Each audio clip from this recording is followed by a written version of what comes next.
Emocional, dije. No, emocionalmente millennial. Emocionalmente Wow, millennial. ajá. Yo le mando saludos Es a... un buen hashtag. Claro. Yo soy emocionalmente. Es que estás de acuerdo, millennial. Ángel, que si le digo yo soy millennial, pues no procede. No me la cree. No procede. Millennial honoraria. Exacto. Bueno, yo mando saludos a mi hijo que el domingo cumple años. ¿Cuántos ¿Cómo cumple? ves? ¿Quién? 15. Ay, el Gordi. Si estuviéramos en México, le digo, si estuviéramos en México te estaríamos haciendo un fiestón, ¿no? Pero aquí es súper, nada. Aquí no se festejan los 15 así. Pásale la tarjeta, préstasela media hora. Si quiere un Xbox One. ¿Y luego qué esperas? Pues, que sea su ¿Qué esperas? Bien. ¿Qué Que traes espero? cuero. ¿No? Que se porte bien. Exacto. Saludos a mi queridísimo Víctor Pequeño, que cumplas por lo menos unos 80 más, ¿no? Ay, sí. ¿No? Bueno, está bien. Muy bien. Que te veas igual de bien que tu papá. Ajá. Porque Porque tu mamá que... sí, no, está difícil. Bueno, muy bien, saludos. Mi queridísimo Abraham Bausa, ¿a quién quieres mandar a saludar? Ah, perdón, disculpe usted. Usted puede seguir a mi querida Gaby Barrio Nuevo. Aquí tiene el Twitter en pantalla. Mire, ahí está. Regia de corazón, para que sus fans, que dice que ya tiene su grupo Yo no de digo fans. nada, No, ¿eh? bueno, Yo ellos no he dicen dicho la verdad. nada. Ya la Rockstar está empezando a tener rating por sus looks. La vamos a tener que buscar en ClickView para ver cómo está el... Eso, Empezando, analizar. pero- Imagínate que diga así. No, pues no. No, bueno, ahí lo tiene usted. Ahí, Ángel, para que busques Regia de Corazón. Regia de corazón. ¿Mándo le vas a mandar a tu fan de Ferris Light TV? Es que no me acuerdo cómo se llama. ¿Por qué me agarras bueno. No, yo no te agarro nada. Ya quisieras, fíjate. No, fíjate que no. Bueno, muy bien. Y esperamos que se haya comprado el otro fan, el microcell, para que... Exacto, a Pimponaz, que se haya comprado Que se lo haya comprado para que el tenga microcell para que Para que le pueda- compre unos tacos. ¡Ey! Nada más que no sean de trompo, porque me hacen daño. Bueno, sácaselos de tofu. Bueno, muy bien, mi querido Abraham Bausa, ¿a quién quieres mandar saludar hoy? A Venezuela, chico, que no hay Aparte que- de Venezuela, que bueno, está en lo último y está bien feo todo eso ya. Mi abuela que acaba de cumplir 90 años. No, Uy, bueno, qué padre. Qué barbaridad. Saludos a la abuelita de Abraham. Saludos. Y Muchos bueno, saludos.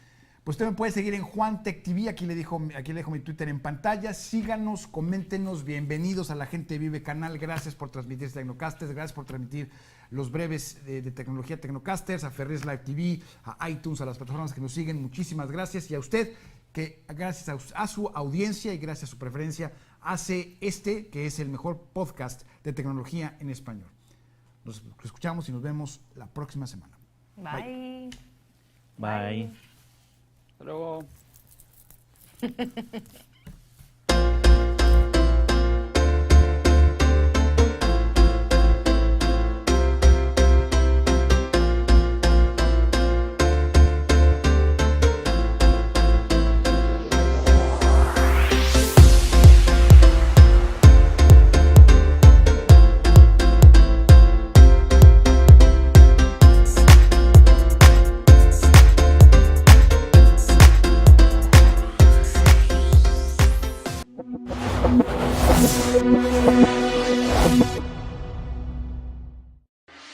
On Plugged In, perseverance hits its mark.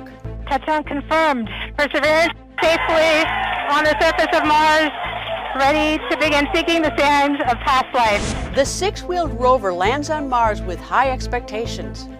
Perseverance is also carrying a small helicopter called Ingenuity underneath, and that will be the first time, if it works, that we'll have powered flight on another planet. And America's place in space is being challenged with a global competition for travel and exploration. Competition from our perspective is always good. Unlocking some of the mysteries of the red planet, Unplugged In, exploring Mars and beyond.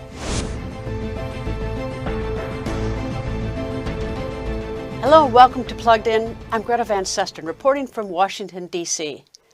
After speeding hundreds of millions of miles through space over 7 months, America's space agency, NASA, successfully landed a six-wheeled rover on the surface of Mars. One of the goals of the mission?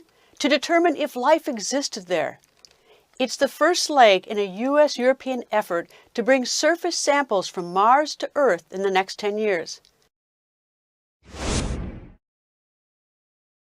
Last week, after 7 months hurtling through space, NASA's 6-wheeled Perseverance rover landed on Mars. The U.S. Space Agency released this video showing the first high-quality images of the spacecraft landing on the red planet. Its navigation cameras captured this 360-degree view of the landing site. Scientists also equipped Perseverance with 2 microphones. One of them was activated for landing and failed, but NASA managed to capture this audio of Martian wind just after touchdown. Dave Gruhl is a team lead at the Jet Propulsion Laboratory. He says this latest finding can help sustain the rover and its mission on Mars. The noise is an incredible thing that engineers can use to basically detect the health of moving systems. If we get a snapshot of a actuator today, and you can compare over time, do another snapshot, another audio file of that actuator in the future, compare the two, and see if there's anything that can be learned in terms of the health of that device. NASA aimed to park its rover at the Jezero crater that scientists believe was once filled with water, an essential prerequisite for life as we know it. Perseverance is the biggest vehicle NASA has to rove on Mars. On board is the helicopter Ingenuity. Together, they will survey the Martian surface and collect samples that could answer an age-old question: did life ever exist beyond Earth? But that's not all, according to NASA's Thomas Zurbuchen. What's so exciting about this, it's not only the landing and the investigations, which is the search for extinct ancient life from a time where life arose on Earth. If everything goes exactly like we hope, late in the 20s, we're going to go pick up the samples this vehicle is collecting and bringing it back to Earth for the first round trip to the planet Mars. Perseverance is scheduled to spend at least 1 Martian year or 2 Earth years exploring the landing site region of the ancient river delta in a lake that once filled the Jezero crater. Arash Arabasadi, VOA News. It is an amazing feat of engineering to get the rover and a helicopter to Mars intact.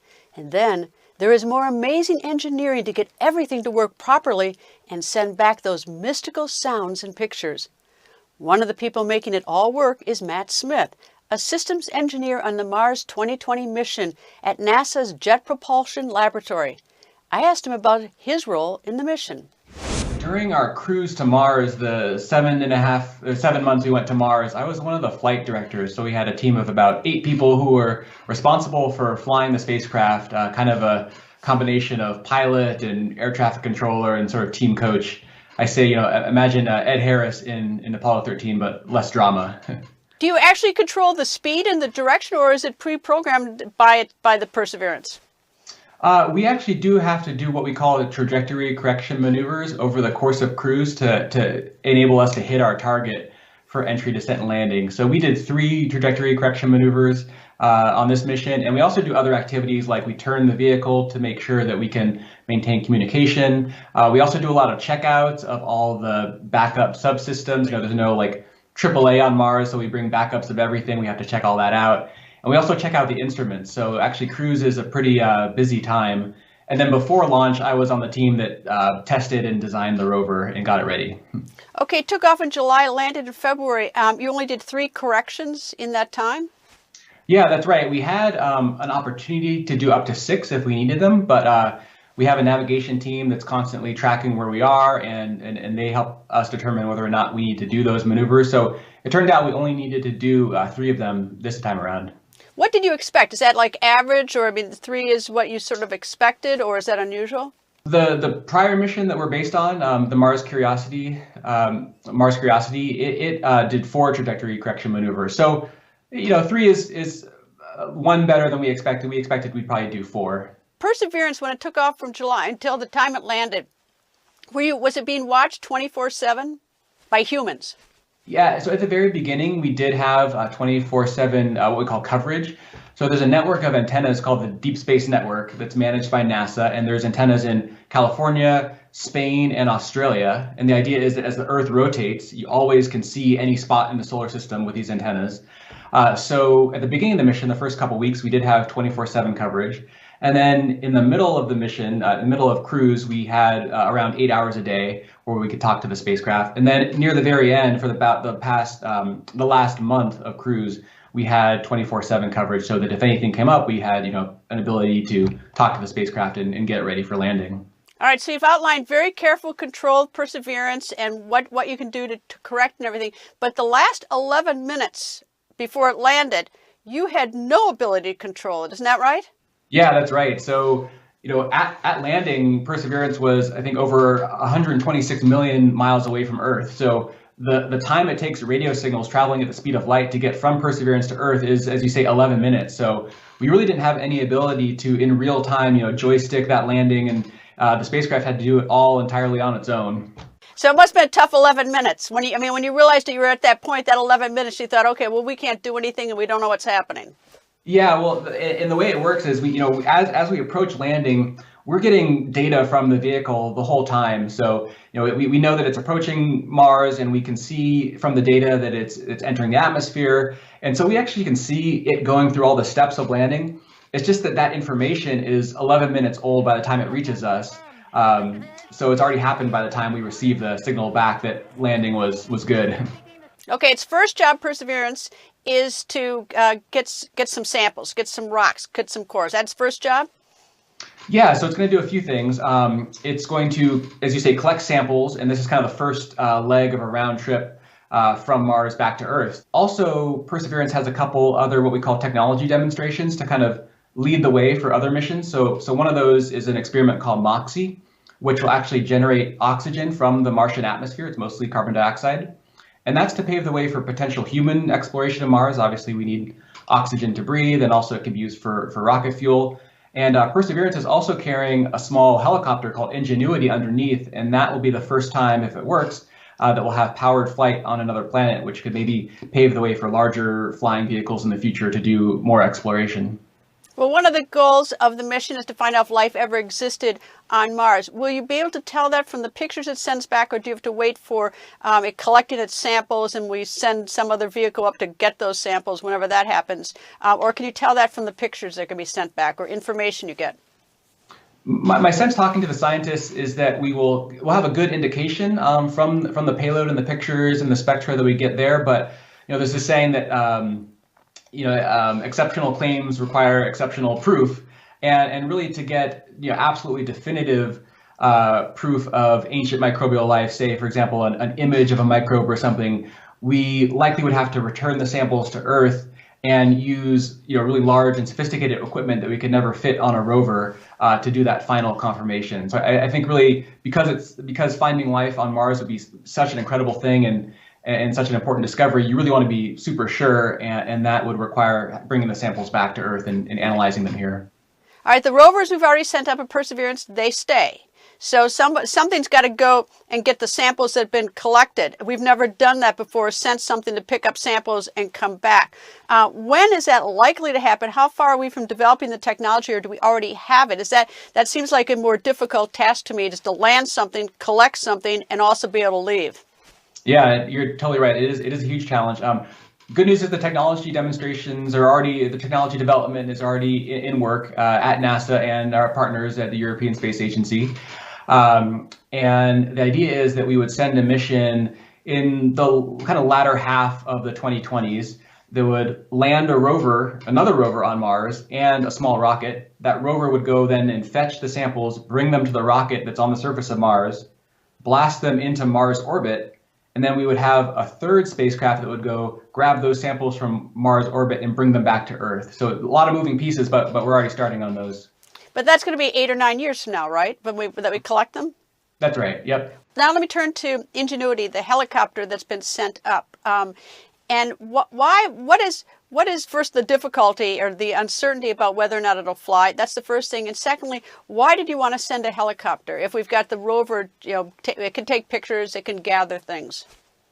Yeah, that's a really good question. So one of the things that makes flying a helicopter on Mars so difficult is that the atmosphere of Mars is extremely thin compared to Earth. So it's only about 1% of the density of Earth. And we've tested the helicopter on Earth in a vacuum chamber that has been pumped down to simulate the environment of Mars, and it worked pretty well. But there's a lot of unknowns, like how will wind affect the helicopter. To make it fly on Mars, the rotors have to spin extremely fast. It also has to be very light. So this is a really big challenge to fly on Mars. And one of the reasons we're doing this is I sort of think of it as analogous to a mission NASA sent in 1997. They landed a mission called Pathfinder, and there was a small rover called Sojourner on it. It was about the size of a microwave, and it was the first rover on another planet. And now we have a big SUV-sized rover that's roving Mars. So if we think about the helicopters maybe analogous to that, hopefully in the future we could have much larger helicopters exploring, and that would let us cover a lot more area a lot more quickly. The rover itself only travels at like a little less than walking speed, if you can believe it. So we can get a lot of places, but it's relatively slow, and a flying vehicle would let us explore so much more quickly. Do you expect to find some evidence of life on Mars? I mean, what's your sort of expert opinion and hypothesis? So my own personal opinion is that the scientists tell me that we know that this location that we're sitting, Jezero Crater, was an ancient lake bed. We know that there was water there, and this was billions of years ago, around the same time that microbial life was getting a foothold on Earth. So we really are in the best position possible, almost on the entire planet, to find ancient microbial life if it existed. How do you know there was water there? I mean, it looks like to me, and I see the pictures, it looks like a desert to me. But I mean, how do you know there was water there? That's actually a big question from the scientific community. We knew Mars was a lot warmer and wetter. Mars doesn't have the same magnetic field that Earth does. So there's some hypotheses about interaction with solar wind. But I think that is still one of the big questions is, what happened to the Martian, the water on Mars? Perhaps it's frozen under the surface. Perhaps it got lost into space over billions of years. That's something that planetary scientists are still trying to unwrap. Is NASA preparing for human exploration? We've sent these rovers, but what about humans? Yeah, Mars is definitely on the roadmap for NASA's human exploration program. So the Artemis project is NASA's current effort to return the next man and the first woman to the moon.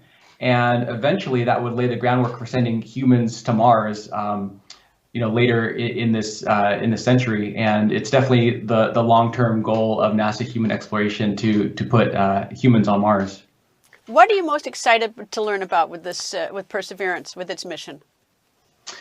Well, I think some of the questions we've talked about, like, was Mars habitable? Is there evidence of ancient microbial life? I mean, to me, that's incredible science. That's the type of thing that, rewrites our textbooks and would really change our understanding of where we fit in the universe and maybe where life could exist elsewhere on other planets or around other stars. So to me, that's really exciting. I'm also just, as an engineer, super excited to see the Ingenuity helicopter take off. I mean, that's pretty amazing. So a lot of really cool things going on with this mission. What's your wish list? What would you like to do beyond this in terms of space exploration? Well, one of my sort of pet interests is a field called exoplanets. So exoplanets are planets that orbit stars other than our sun. And 25, 30 years ago, this was we didn't know of any exoplanets. It was sort of a pie in the sky dream. But a few missions recently have shown us that essentially almost every star in the universe has at least one planet around us. And we're just developing the technologies now to be able to detect those planets, image them. It's a really hard problem because it's like looking for a firefly next to a lighthouse in terms of the brightness of the planet and the brightness of the star. But I mean, imagine if you found a sun-like star and were able to detect an Earth-like planet around it. That could really, increase our chances of finding a habitable location besides our Earth elsewhere in the galaxy. Well, it's so exciting, and I appreciate you talking to me today. Thanks so much. Great to be here. SpaceX, the company founded by Elon Musk, is planning to launch the first space flight with an all-civilian crew. The spacecraft will orbit the Earth for several days, sometime in the fall. It will be a 4-person crew led by an American billionaire and pilot, Jared Isaacman, who is paying SpaceX an undisclosed sum of money for the flight. Also selected for the flight, a young woman who beat the odds against bone cancer. When it lifts off, she will become the youngest American in space. Plugged In's Elizabeth Chernoff has her story. So I'm going to space.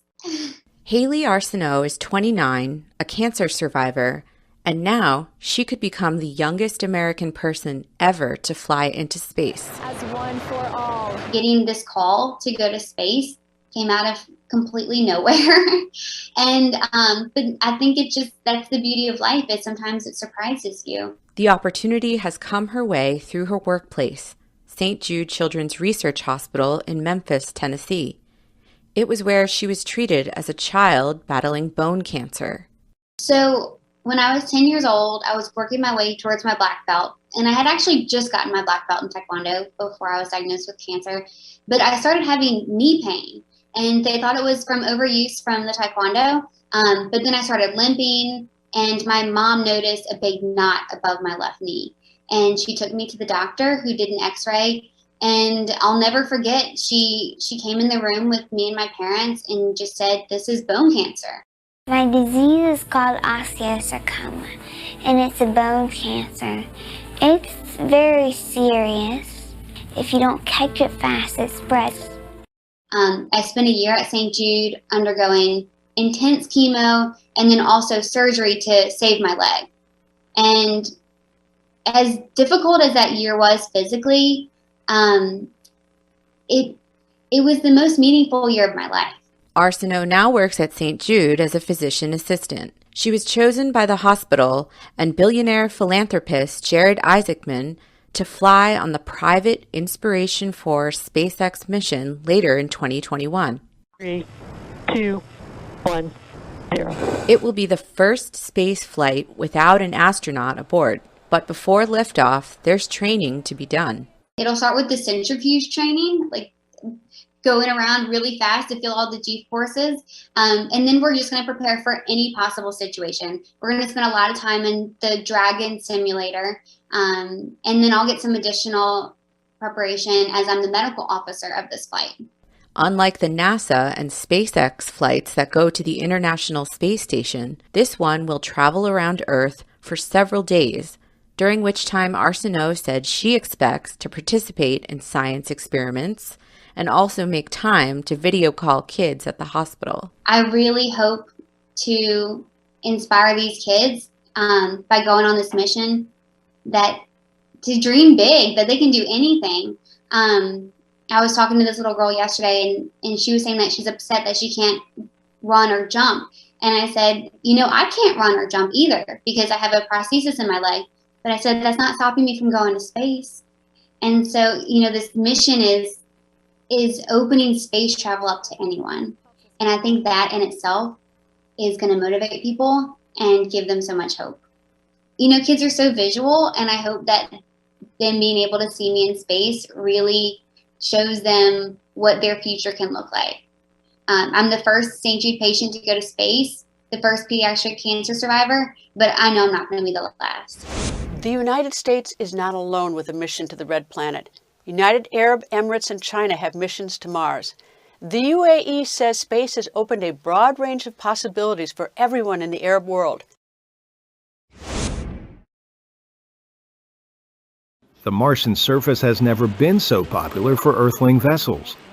In July 2020, the United States, the United Arab Emirates, and China launched missions to the Red Planet. At the time, Earth and Mars had the type of ideal alignment that only happens every 26 months.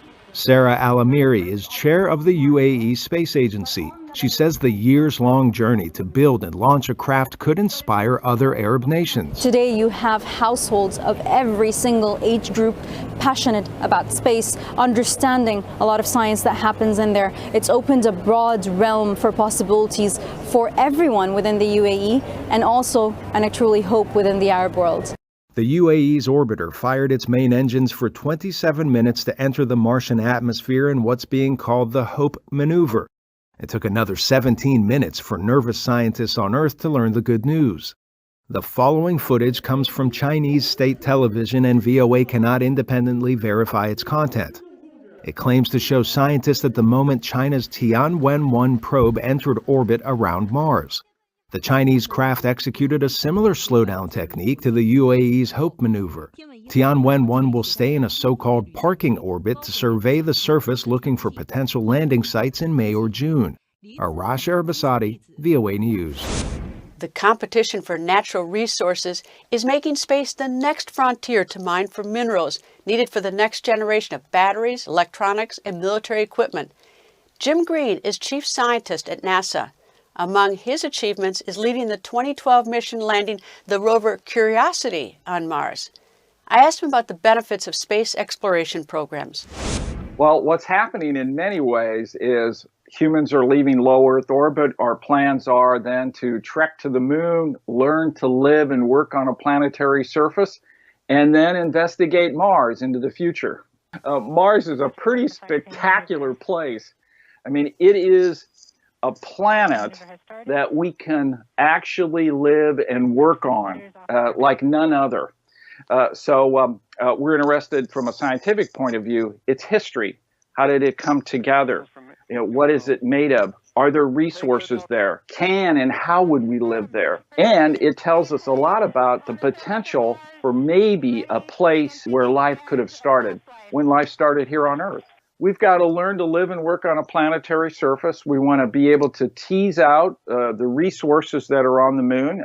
We believe there's actually a significant amount of water in frozen form, trapped in permanently shadowed craters in the south and north pole of the moon, which is why we're going to the South Pole.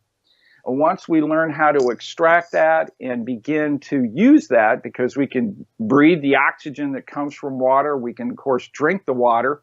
We also can create rocket fuel. That's actually some of the first things that we want to do when we go to Mars. And have any of the discoveries been of benefit here on Earth? Any of the discoveries from the space station or any of our exploration?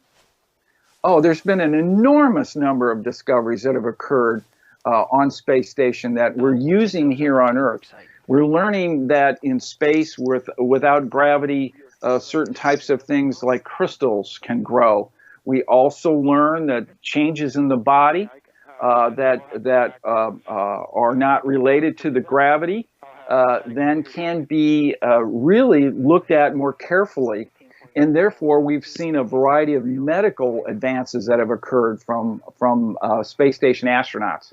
All right, we had a space race with the Soviet Union, which led to the man on the moon. We got there first. Are we in a space race, for instance, now with China? I mean, is there competition? And good competition. I don't necessarily mean, you know, a bad competition. Right. Yeah. Competition from our perspective is always good. We're excited to see what the Chinese are doing. You know, they have plans also to land on the moon. They have several rovers there now. We're turning our attention to do that. They've started to build a space station. That's exciting. So they're discovering some of the major scientific activities that we have been working in for several decades. So this kind of work is very healthy between these nations. And what are other nations doing? Some nations are getting into this concept of getting more commercial companies going. I know the Japanese are, and a couple are starting up in Europe too.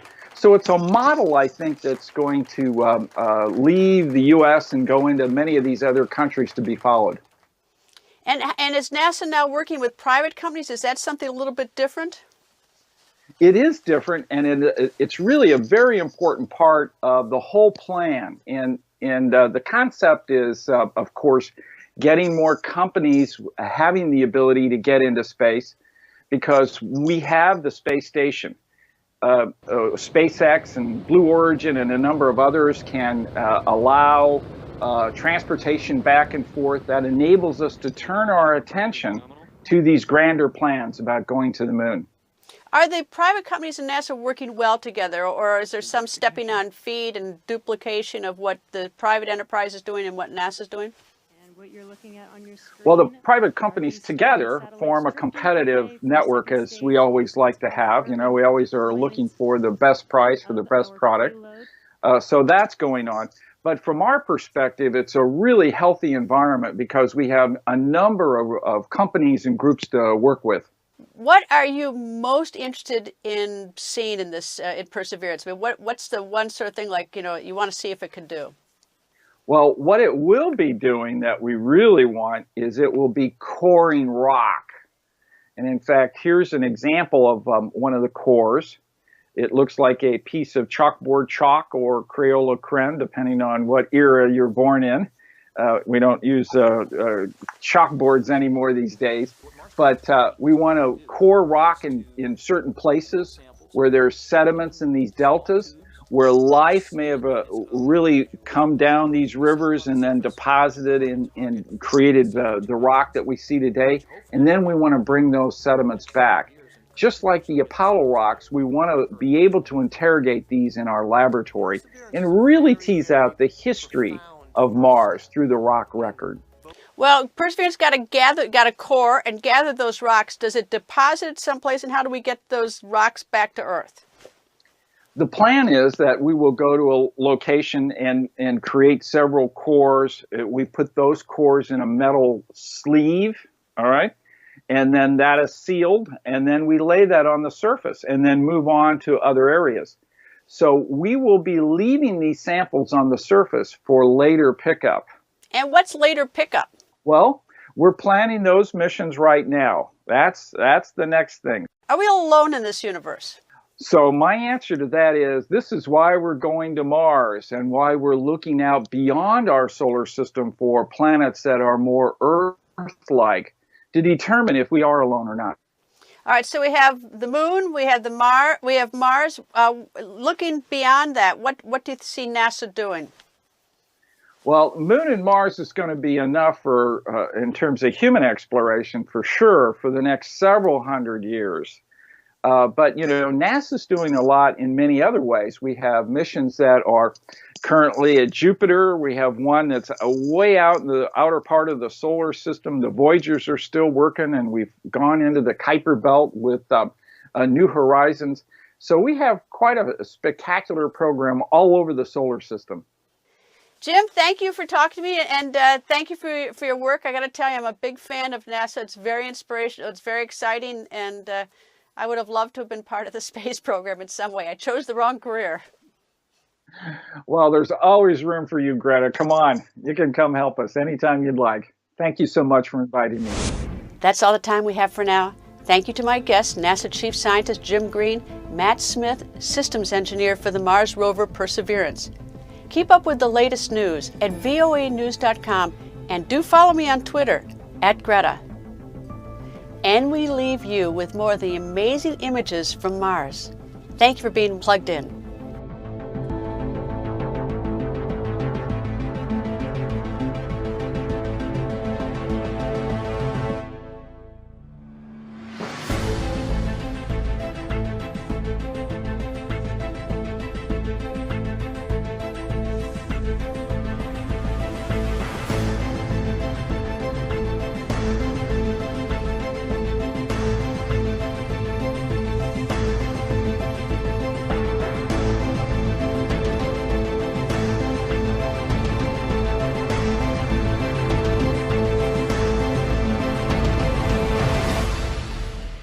COVID-19 transformed the way we do business. Now more than ever, fast lead generation and customer retention will determine if a business survives or not.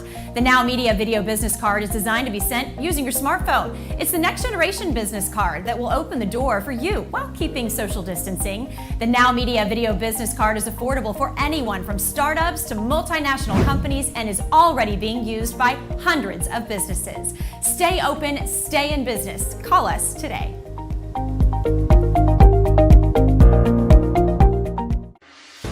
Unplugged in, Russian opposition leader Alexei Navalny imprisoned and unsure of his fate. We thought the Kremlin is unlikely to go after somebody that they're at the same time bad-mouthing because it would make it too obvious who went after them.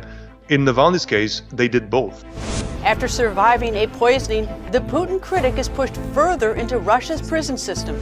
We imposed Russia sanctions on Alexei Navalny's poisoning and detention. Beyond new sanctions, how might the new American president change the U.S. relationship with Moscow? Unplugged in, U.S.-Russia, sanctions and policy.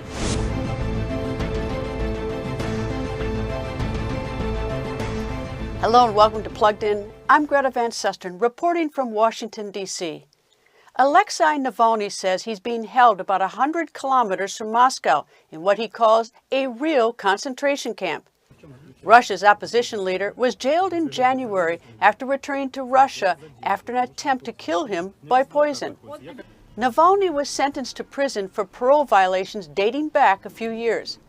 Navalny's lawyer confirms his client was recently transferred to Penal Colony No. 2 in Russia's Vladimir region. Navalny's jailing sparked protests across Russia and generated demands from around the world for his release. In response to the jailing, the United States imposed new economic sanctions. It's clear that Russian officials targeted Mr. Navalny for his activism and his efforts to reveal uncomfortable truths about Russian officials' corruption and to give voice to Russian citizens' legitimate grievances with their government and its policies. We are exercising our authorities to send a clear signal that Russia's use of chemical weapons and human rights abuses have severe consequences. With its new leader now in prison, Russia's opposition movement faces an uncertain future with parliamentary elections. Those elections are scheduled for September. VOA's Charles Maines tells us more from Moscow.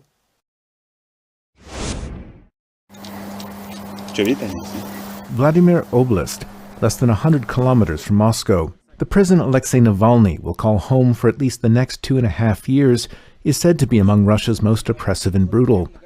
And it's just one of many ways the government continues to apply pressure on the opposition figure and those seeking political change. Opposition candidates and municipal deputies gathered recently in Moscow to discuss strategies for competing in the country's fall elections, asking how to beat the odds and win local races against a Kremlin-backed political machine. They never got their answer.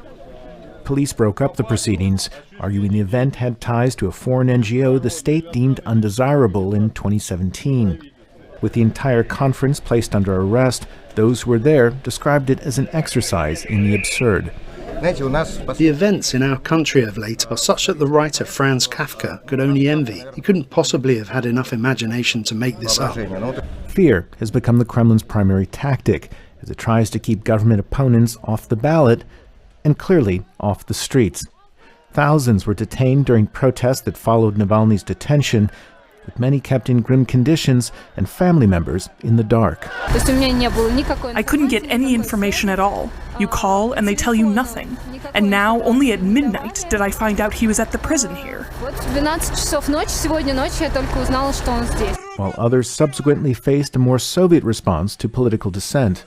We were waiting for our call to take place. We were waiting inside the van, right beside the court. And there I read, I was fired from the institution where I used to work. With the government promising further crackdowns, Navalny's allies called for a moratorium on street protests until the spring. If we keep coming out every week, thousands more will be arrested and hundreds beaten. They're pushing instead for more symbolic acts and rallying international pressure. The U.S. and European allies have both demanded Navalny's release, but also joined in imposing sanctions against high-ranking Russian officials, even if it's with the knowledge, say observers, that the measures change the Kremlin's calculus only so far. They're not effective, and I'm not sure that there are any kind of sanctions that could influence what happens inside the country. I think the only purpose these sanctions serve is a kind of a signal to Kremlin that what happened is not unnoticed. Yet Navalny's attacks on government corruption and his growing profile at home and abroad clearly has the Kremlin's attention as well. After years of treating him as politically irrelevant, the Kremlin now prefers the opposition figure out of the picture, whatever the cost. Charles Maines for VOA News, Moscow. I spoke to Charles Maines for a sense of the political climate in Moscow and whether Navalny's jailing is affecting Vladimir Putin's grip on power. Can you tell me the political climate right now in Moscow and in Russia, if there's a way to describe it?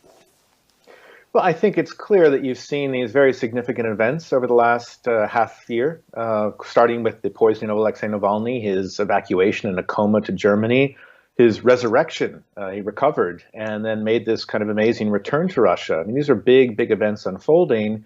And, on the one hand, we saw, of course, people come out on the streets, but it didn't seem to kind of fundamentally change anything. I think there was an assumption from Navalny and his allies that this would put pressure and really transform the political situation here. What we've seen, though, is, of course, with these protests and against Mr. Navalny himself, repression. Fear seems to be the government's main tactic. We saw it in the way that they've sentenced Alexei Navalny to over 2.5 years in prison for these past alleged parole violations, while not investigating his poisoning. And at the same time, we've also seen, over 10,000, 11,000 people arrested over a series of protests in January and February. Just over this past weekend, I was at a pro-democracy forum where municipal candidates were gathering just to talk strategies for the fall elections here in Russia. That was met with police. They stormed the conference and arrested the entire conference. So repression seems to be the main factor here. Has the jailing of Navalny had any impact on Putin's grip on power? I think before the sense was that if they gave him a long-term prison sentence, that this would invite protests at home and also a lot of condemnation abroad. But now what we see is a moment where Russia is being condemned for other things already. So the idea of more sanctions on sanctions doesn't have quite as much of a bite. And Navalny himself it's also become very personal between Mr. Putin and Mr. Navalny. He released a video claiming corrupt practices by Mr. Putin, allegedly having this sort of incredible palace in the south of Russia along the Black Sea. There seems to be some truth to it. And although Mr. Putin, I should say, has denied the charges, but a good friend of his claimed to now own the property. But this has suddenly really kind of intruded into Mr. Putin's private circles. And I think that seems to have kind of personalized this conflict between these two men to the point where Putin is out to punish him.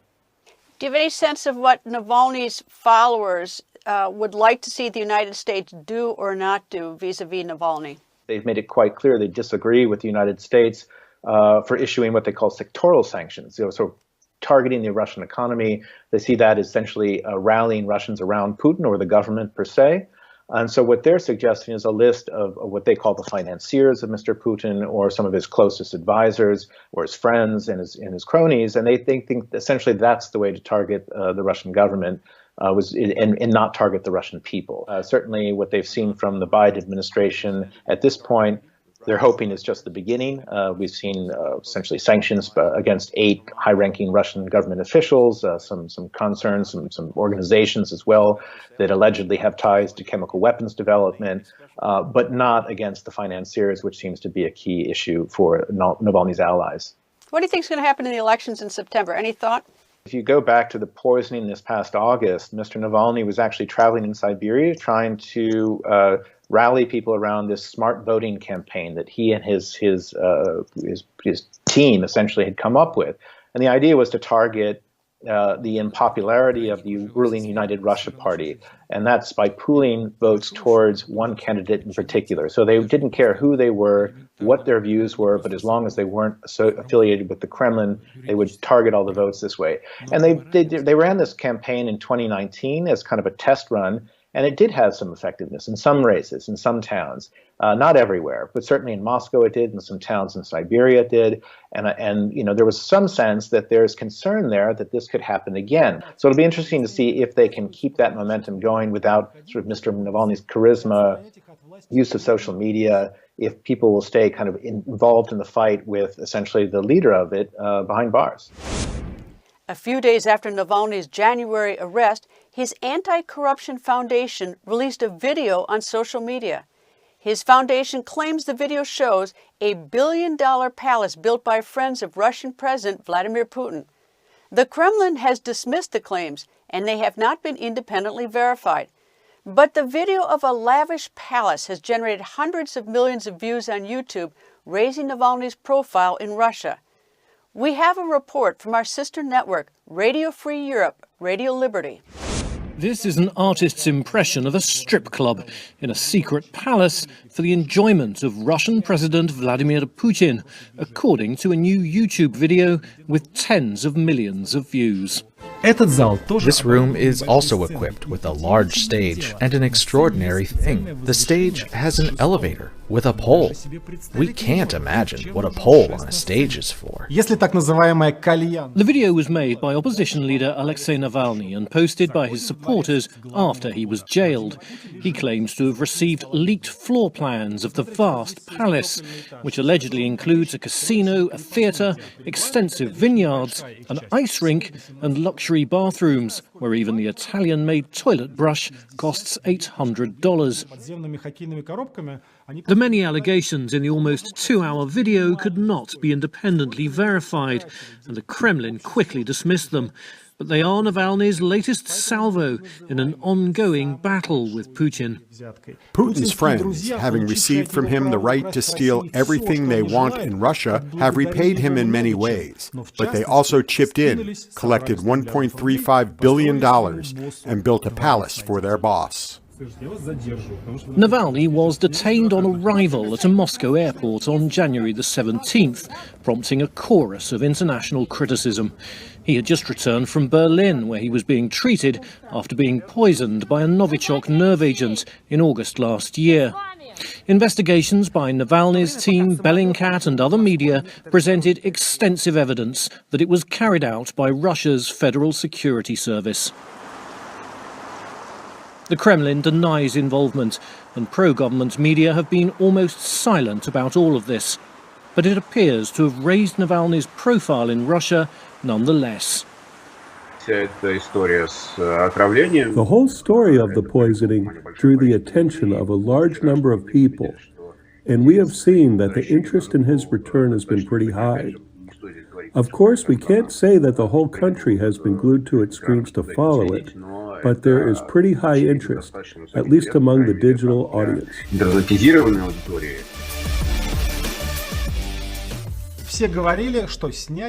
This is not the first time that the existence of the palace on the Black Sea coast has been reported.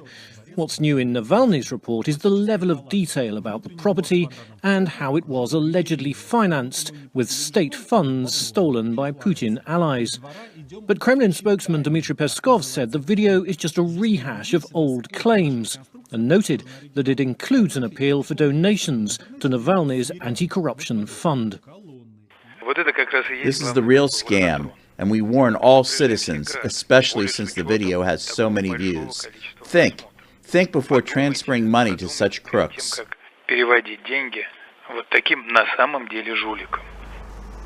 Navalny is being held in custody pending a hearing on whether he broke the terms of a suspended sentence relating to a previous conviction for embezzlement. Outside Russia, the conviction was widely seen as part of Kremlin efforts to silence Navalny, but he now faces up to 3.5 years in prison. The Biden administration has declassified an intelligence report that shows in August of 2020, Russia's FSB intelligence agency plotted the poisoning of Alexei Navalny. Navalny survived the poisoning and identified the plotters. He did so with the help of Christo Grozev, a top researcher with Bellingcat. Bellingcat is an investigative journalism platform specializing in the use of open-source intelligence. I spoke to Grozev about how they tracked down the men who tried to kill Navalny by poisoning him. We learned a lot of things. The first part of our discovery process led us to a team of poisoners working for the FSB, for a unit called the Criminalistics Institute of the FSB, that actually tailed Navalny for almost 5 years before the poisoning. They were always at his heels whenever he went to a campaign trip around Russia, or even on a vacation trip with his wife.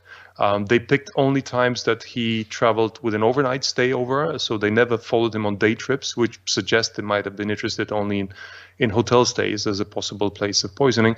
And we noticed that these were not just regular FSB people, and that was the crucial finding. They were not only political police, as one unit of the FSB is called colloquially. There were some political police people, but on every single trip there was also a team of a chemist and a doctor. A chemist with expertise in chemical weapons, and a doctor also with expertise in treatment of chemical weapons or use of chemical weapons. So this is a picture that got developed in front of our eyes, a team that had traveled with Navalny, alongside Navalny, without him knowing, on more than 35 trips over the last 5 years. And we placed these same people near the location of his hotel in Tomsk, a couple of days earlier, near the location of his hotel in Novosibirsk, where he was initially traveling to.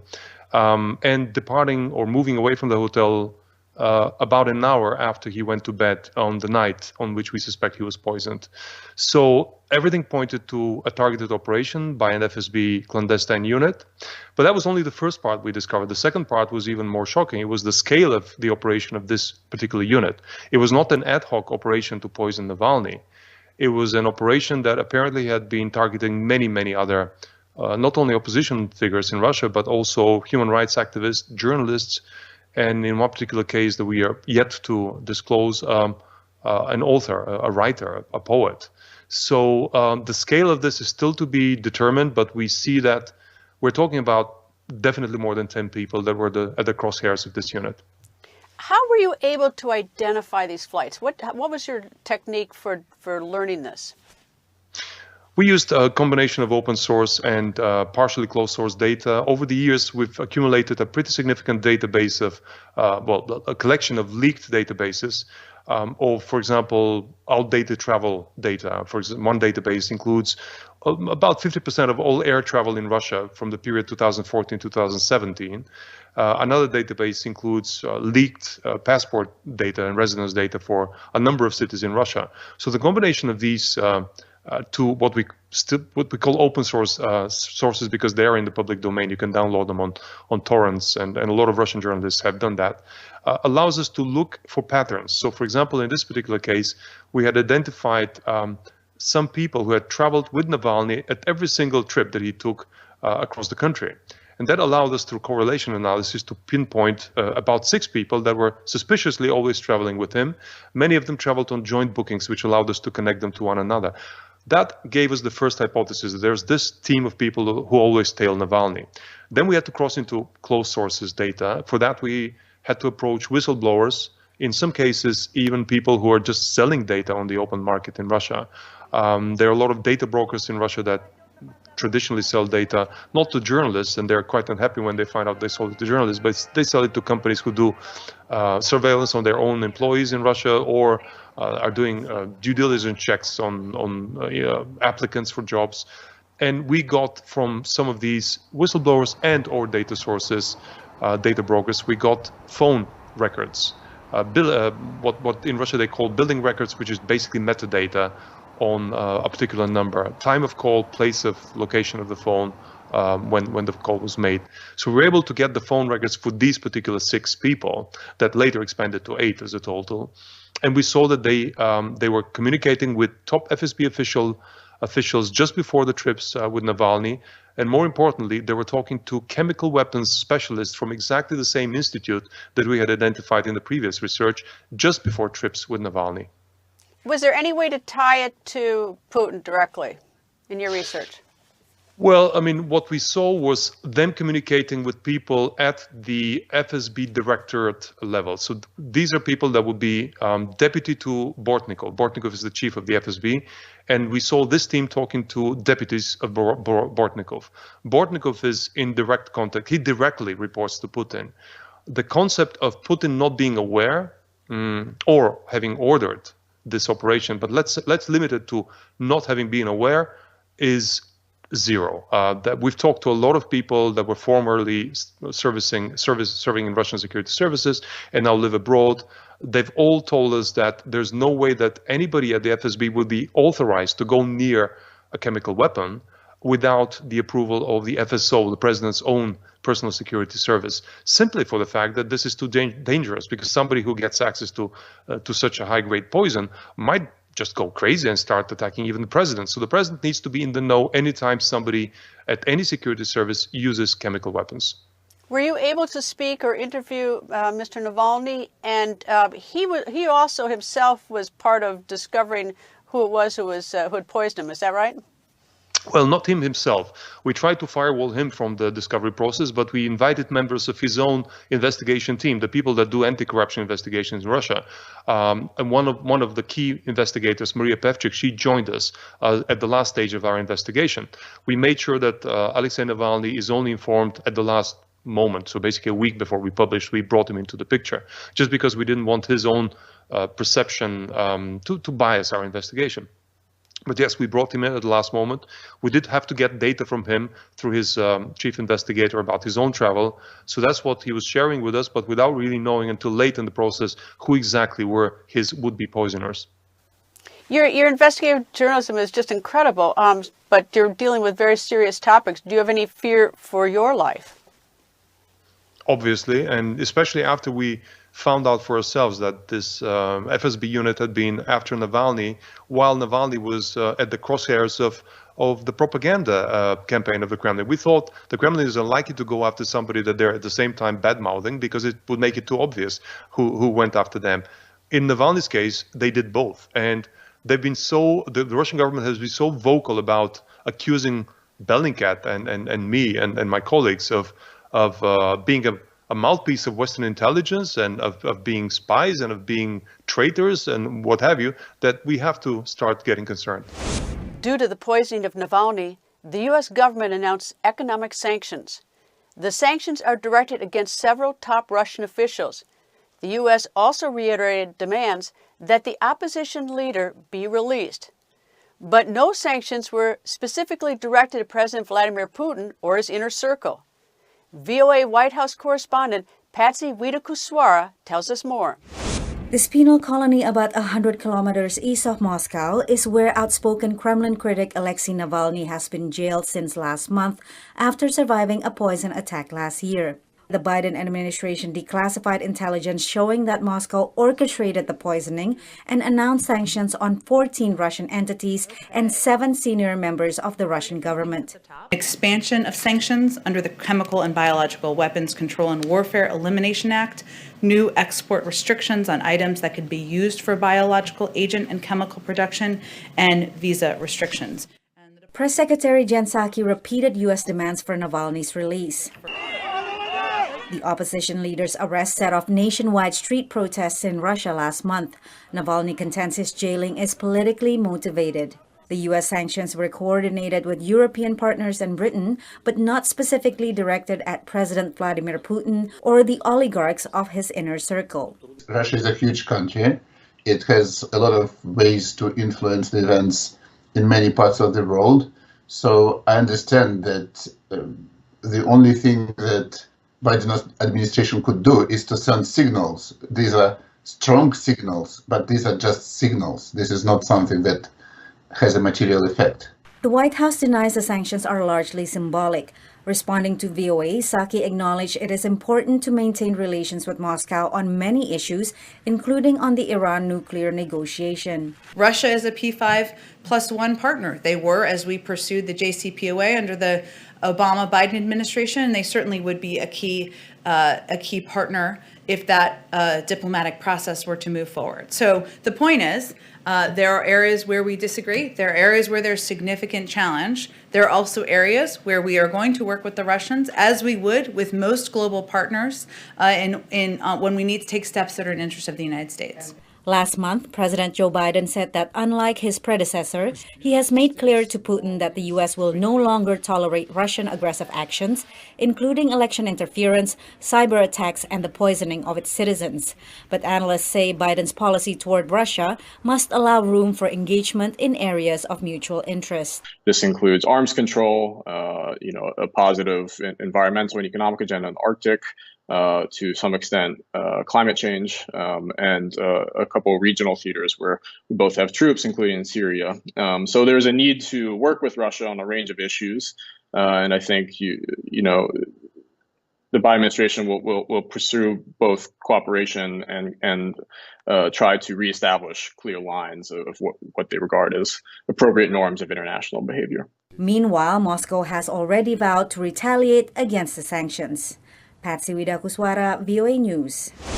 From economic sanctions to retaliation over Russia's recent suspected hacking of several U.S. government agencies, The international community is closely watching the Biden administration's next steps regarding U.S.-Russia policy.